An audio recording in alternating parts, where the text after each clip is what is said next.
I don't have 1001 intro ideas stored up in my head, so this one is gonna get just a generic meta intro.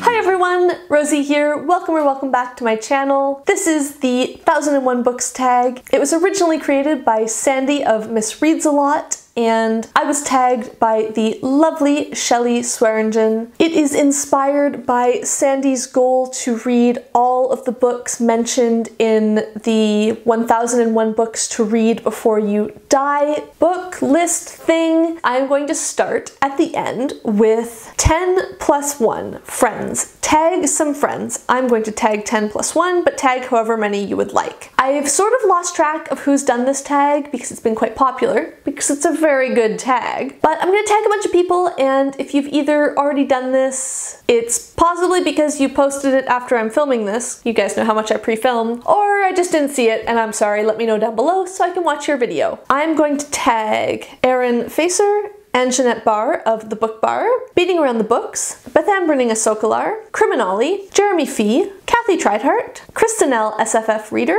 Lady Jane Books, Shelf Starters, and Tea Time with Tracy and Violet. I've got some old faves in this list, I've got some new faves in this list. I just generally am nosy and want to learn more about people, so I want everyone to do this tag. Whether I tagged you or not, please consider answering these questions. Speaking of which, let's get into the questions themselves. The first prompt is 1001 lists. Do you follow any book lists? It can be prize lists or a challenge like the Rory Gilmore challenge. I don't currently follow any lists or challenges.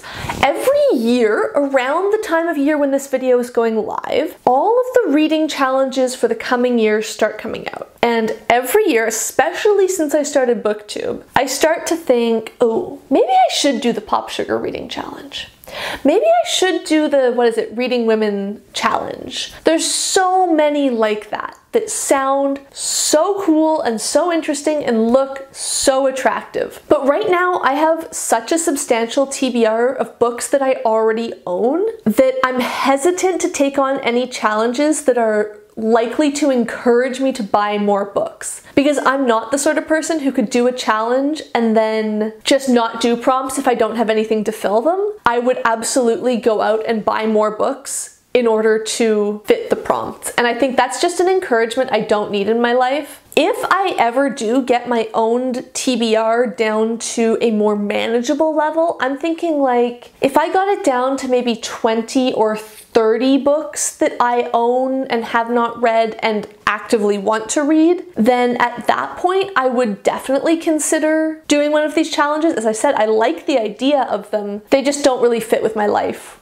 right now. Then we have 1001 books. Approximately how many physical books do you currently own? How many ebooks? I think I own about 200 physical books, not including textbooks. I didn't count each one individually, I just counted up one of my squares. Not this one because it's not a representative square, but like I think it was this one or something. I counted how many books were in that square and then multiplied by how many cubes had books in them. I think it's about 200. As for ebooks, I can tell you that exactly. I own just under 1,100 ebooks. And none of those are samples because I've never been a download and read sample person. Those are all actual books. So that's a lot of ebooks. This is why I say I have so many books that I already want to read, even if some of those are things that I'm like, do I ever actually want to read the 20 books in the Patrick O'Brien Master and Commander series?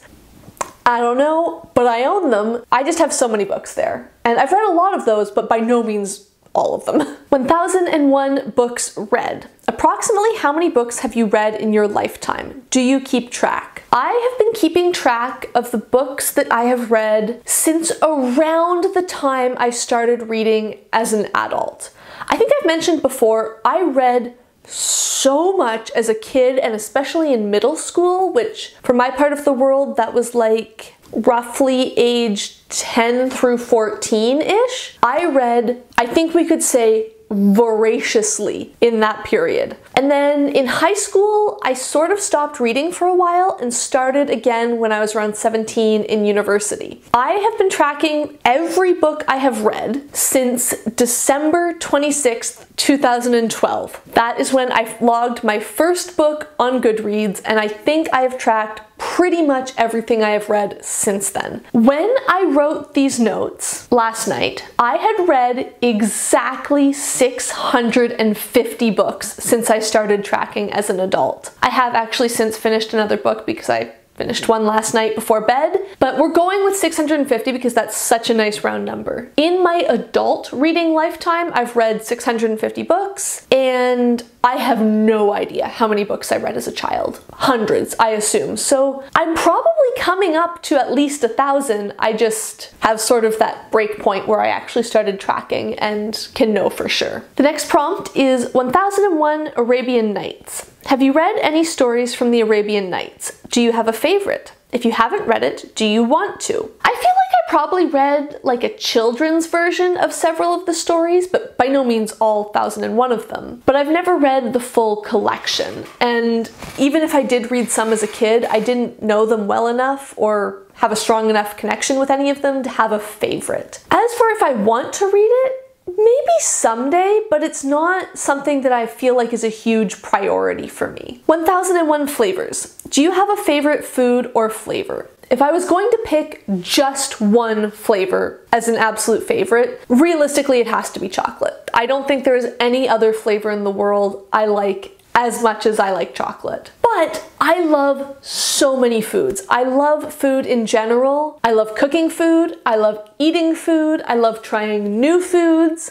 Oh, another honorary mention has to be, however, roast chicken or roast turkey dinner. My mom used to make a roast chicken pretty much every Sunday night when I was a kid. Absolutely nothing feels comforting and home-like than the entire house smelling like roast chicken and then having roast chicken with mashed potatoes and gravy and cranberry sauce and veg. That's just the ultimate comfort meal for me. Then 1001 Pages. Have you read a book that is over 1001 pages? Is there one that you recommend and is worth the time? What is the longest book you have read? Well, I'm gonna combine the first two questions. I have read books that are over 1001 pages, and the longest book that I have ever read was The Wealth of Nations by Adam Smith, which apparently, according to my tracker, was 1,264 pages long. I did read that for school, not for pleasure, but it was 1,200 pages, so I'm going to count it. As for whether I would recommend it and think it's worth the time, I honestly don't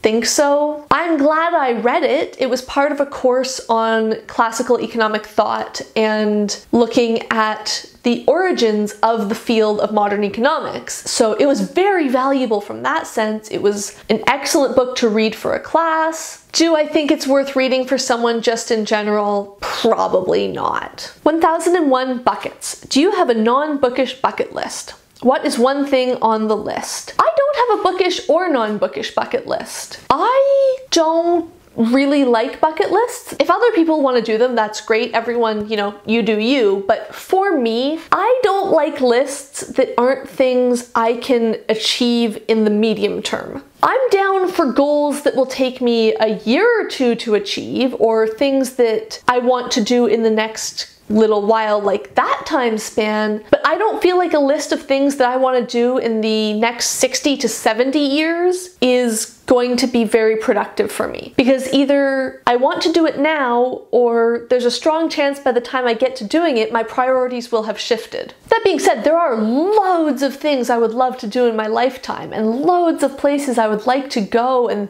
experiences I would like to have. I just don't have a set list. I do have a list of recipes I want to bake and like things I want to do in the kitchen, so maybe I have a bowl list? I don't know. Could be a new concept. Maybe this is already a concept in the baking community and I just need to discover it. 1001 Numbers. Do you have a lucky number? Is there a story behind it? When I was a child, my lucky number was 13.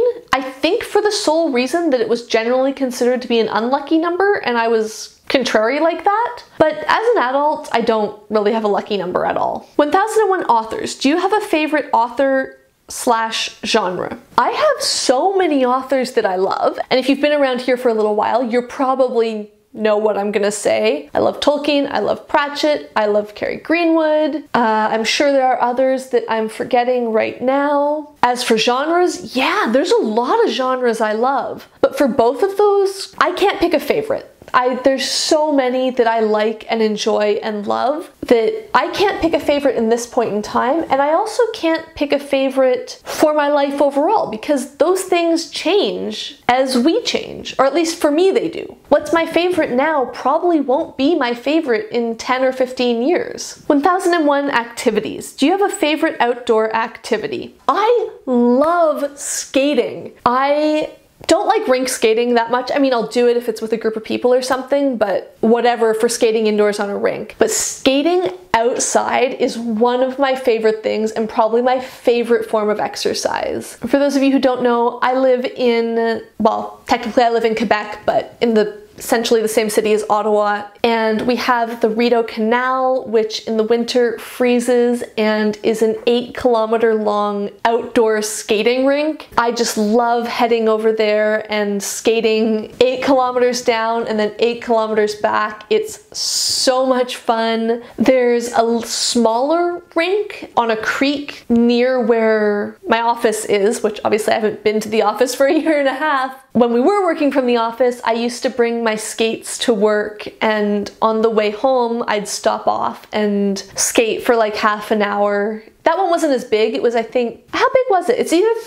I think it was maybe 600 meters as a loop, so it was maybe 300 meters long, but it was still a really nice loop. I was usually the only person there, or there'd be like one other person, and I could just go, put on a podcast, put on a book, and just get out and skate in the fresh air for as long as I wanted. Another thing I really love is that in my hometown, not every year, but most years, there's really good skating conditions on this marsh or wetlands right in town, right around Christmas. Later in the winter, it's not so good once the snow starts to falling and that affects the ice quality, but usually right around sort of Christmas through New Year's, there's again just phenomenal outdoor skating. So when I go home for Christmas, I love when we go out as a family and just skate around in the bright sunshine or cloudy skies, but you know, get out in the fresh air. It's just my favorite outdoor activity. 1001 book clubs. Not a prompt, but a question for the comments. Well, I'm going to answer it in my video as well. Should I start a 1001 book club with a book a month for a read along? You absolutely should, Sandy. I can't promise that I will join in that often. See, again, trying to read books I already own, not buying new ones. If anything comes up that's already on my TBR, I would be so down for that, and I think that'd be a really, really fun theme for a book club. And the last prompt is to tag people, which I have already done. I loved this tag. Sandy, I think you did such a great job coming up with some really fun questions, and I enjoyed answering them so much. Let me know down below, guys. What's your answer to one/all of these questions? I would love to get to know you guys a bit better and hear what some of your favorite things or bucket list items or whatever are. And if you like this video, please give it a like down below. If you would like to see more of my videos, please hit subscribe, and thank you for watching.